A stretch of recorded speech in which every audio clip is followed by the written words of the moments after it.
Joel Hodges has served the City of Hanahan as a council member for the past 14 years, and now he's running for mayor for the city. I speak exclusively with him for a special edition of Quintin's Close-Ups. And be sure to download the free Quintin's Close-Ups app in your Apple or Google Play stores, and listen to this interview later on the free Quintin's Close-Ups iHeartRadio podcast. Joel Hodges, it's so good to meet you. I feel like I have arrived now that I'm on your program. Oh, thank you, great. God is great. Absolutely. In the name of Jesus Christ. Absolutely. Right. I understand that you are currently a Hanahan City Council member. Yes, sir. And I'm wondering, as we sit here right now, Joel, how would you describe yourself as a council member? Well, I think that I try to serve the people. I work very, very hard in the community, responding to their needs, seeing how I can help them. I was addressing a group of Boy Scouts not too long ago, and they said, "How many people have you helped?" And I said, "Hopefully all of them." Mm-hmm. And so I think you have to be sensitive to their needs, see what you can do, but they also want plain talk. They want you, and sometimes we have to tell the unpleasant truth. Okay. But I think when you explain that to people and they understand, you're a lot better off. Mm-hmm. You talk about plain talk, and you talk about obviously helping the citizens. Mm-hmm. I understand you have some developing news as we sit here right now. Talk to me about your run for mayor of Hanahan. Okay, I'll be glad to. It's something that I had thought about for quite some time, and I had received some encouragement. But at the same time, our current mayor, who had been there for 4 terms, who I worked with very, very well, and I always felt like that if she decided that she wasn't going to run, and I would be respectful of that, because I think we owed her that. She's a beloved member of the community, right. And I told her that if she decided that she wasn't going to run, I would probably take a look at it, and she encouraged me in those efforts. And so when she decided that she wasn't going to run, I decided that I felt like our city administrator had just been elected to another position. Right.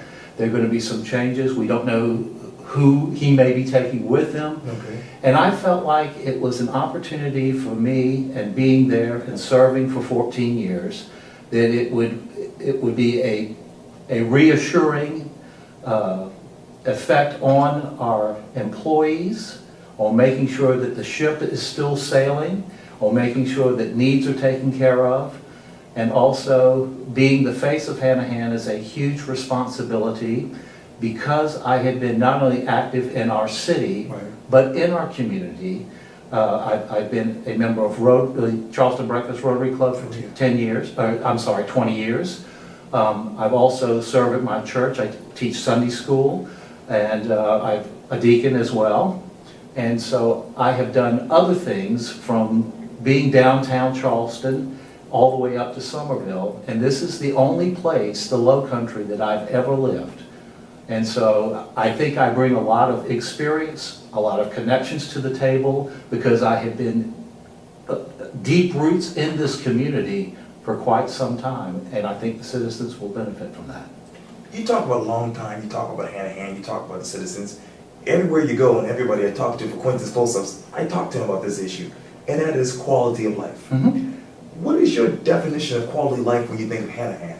I think the definition of quality of life is that you know your neighbors, it's a small-knit community, and also that we just don't do things because we might make a lot of money at doing it, because there can be side effects, for example, whether it's traffic, whether it's overpopulation, whether we kind of lose that person-to-person touch. Mm-hmm. I was at a larger store, and I was brought up in a mom and pop store in downtown Charleston, so relationships, I think, are important. And I think when you know your neighbors and you know the people that you go to school with, like in Hanahan, most of the kids, they all went to the same elementary school, they all went to the same middle school, and they all went to the same high school, and that gives them a sense of connection and community. So I would see, and you grow up with the same parents that at the PTA meetings, right, at the football games, the basketball games, and now some people say, well, everyone might know your business, but at the same time, there's a loving spirit, and they all look out for each other too. And you talk about relationships. If you were to be elected mayor of Hanahan, how would you work with Berkeley County Council and the state government? Well, I think I would work very well with them because I know a lot of those members already, and I have served with some of them who are currently on council. The new supervisor is of course, our city administrator. Right. So I know him pretty well. Johnny Cribb. Absolutely. He's done a wonderful job for us, and I certainly, I know we're going to miss him, but at the same time, he's raised the bar, so we know that the next person that comes in is going to do just as good a job. On the state level, I know most of the legislators because I jokingly say this, a lot of them I have met through my clothing business over the years. Okay. And so if we need something, I know who to call. I mean, for example, when I sent a text to State Representative Nancy Mace, her response was, "I'm excited for you." Okay. And so if I need something from Senator Scott's office, I have friends who work in there and know Senator Scott as well. So I'm blessed to have been around, to have networked, and have the connections to this community already. So I think that'll be helpful. And you know a lot of people. Sure. Tell me, who should know Joe Hodges? Well, I think that I think everyone should know Joel Hodges because I think he's a pretty nice guy. Okay. If you look at even my Facebook page, Okay. and if you see, there's a lot of people who grew up with me, Right. who went to high school with me, who have gone with me through maybe college or business or what have you, and it's a very diverse group. They're Democrats, they're Republicans, they're all creeds, religions, races on there, and I really love that because you either love to help people or you don't. And so I've never had any problem whatsoever getting along with different types of people. As a matter of fact, I've found it to be an advantage to know so many different people because you learn from them. And you talked about experience earlier. Let me ask you this, and this is just a generic question. Sure. But what are the top three big businesses that is in Hanahan in your mind? Well, FedEx is probably one of the biggest ones there. And then I would say probably the Hanahan, some of the military, the Navy brig is there as well. We don't go for a lot of super big industrial type businesses. We do more office things and whether it's surveyors, engineers, things of that nature. And we really try to go more for that office type business as we do than real big places. And I think that probably serves our bedroom community better because this way you're getting people who are more professional and you want them to move into your community and you don't lose that quality of life, so to speak. And if you were to become mayor and you want to recruit some of these businesses to Hanahan, and you sit down with them one-on-one, what would you say to them first and foremost? So first of all, we're one of the greatest locations in the Low Country because we're easy access to downtown, we're easy access to Somerville. The growth is in Berkeley County, whether it's the Volvo plant or whether it's Boeing. Right. It's a wonderful place to be. We have low taxes and great schools. That's a great selling point. I don't care where you go. So I'm proud to be a part of that. And obviously, I just interviewed Nancy Mace in the same exact room yesterday morning. And we talked about flooding and infrastructure. And I talked to her about flooding. She mentioned a little bit of it happening in Hanahan, not so much on Daniel Island. Where are we with this discussion about flooding in your mind? Well, first of all, it is a problem. It's a definite problem. There's some neighborhoods around Turkey Creek that have been hit hard. And I will tell you something, every time I have heard a hard rain, I get a little pit in my stomach because I'm wondering about what's happening to those people. Councilman Jeff Chandler and I went over there the other day, a couple of weeks ago, because actually one of those residents is in my Sunday school class. And so I have to face that gentleman every week. And so I went over there because he told me there was a tree or something falling down or something like that. And he said that no one had responded to it. So I happened to be at City Hall and I was in Mr. Cribb's office. And Councilman Chandler, this was my day off, he said, he comes in, he goes, "Joel, you ready to go?" I said, "Sure." And And Mr. Krebs said, "Where are you going?" I said, "Oh, we're going over to Turkey Creek because there's a resident over there that says there's a tree falling down, and we feel like we should respond to that." And he said, "Well, you better take some snake boots." And I said, "Well," I said, "maybe so." And I said, "I don't know what we can do, or if we can get to it, or what have you." I said, "But we at least have to make that effort." And I think that's important that people know that. We have committed to a study with the Army Corps of Engineers to find out what the sources of this flooding is. But there's a general consensus that on the other end of Turkey Creek, there's been some dredging done. And that same gentleman who's in my Sunday school class told me that he felt like that has helped alleviate their problem. The residents over there want it to be dredged. And I'm inclined that the evidence is mounting that that's helped in the past, according to the people who've lived there all of their lives, and that we should try that again.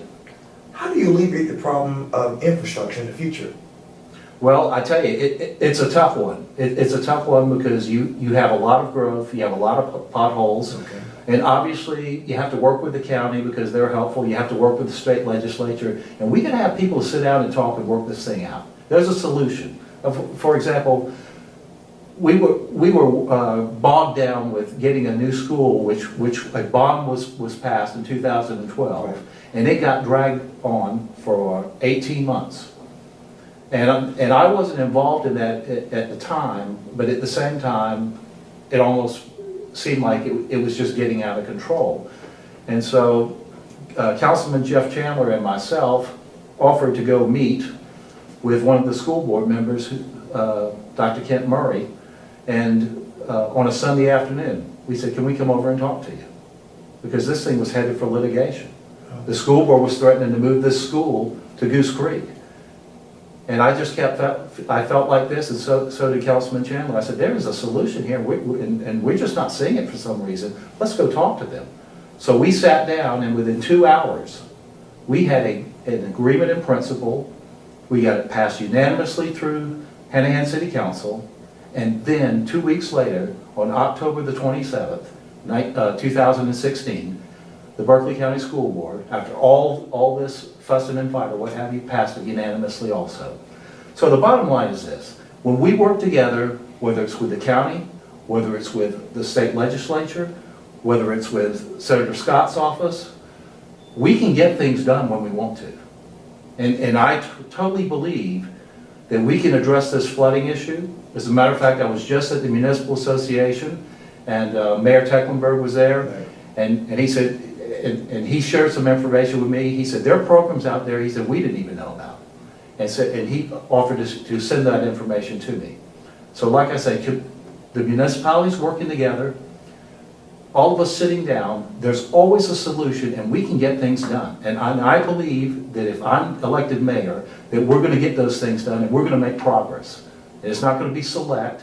It's not going to be if you're the right person and with the right group, or so to speak. I think we have to respond to citizens' needs, and we have a moral responsibility to do that. And that's what I intend to do if I'm elected mayor of Hanahan. And a lot of something else that is a need of many citizens around here, and I know that you guys on city council kind of struggle with this just recently, is public transportation, particularly with Carter. Absolutely. Describe the relationship between Carter and Hanahan City Council right now in your mind. Well, in my mind, as a matter, first of all, I have voted every time that I have been on city council for Carter. Okay. People need that service, whether it's someone who needs it as a way to get to work, whether it's someone who needs it as a senior citizen. And it's my understanding that someone voted against it recently, which I think is absolutely appalling. That is important that those services be provided for our citizens, not only here in Hanahan, but in Charleston and Mount Pleasant and in Isle of Pup, wherever, Somerville, because when we are able to get people reasonable transportation, then they can get to jobs, and that's how they make their living.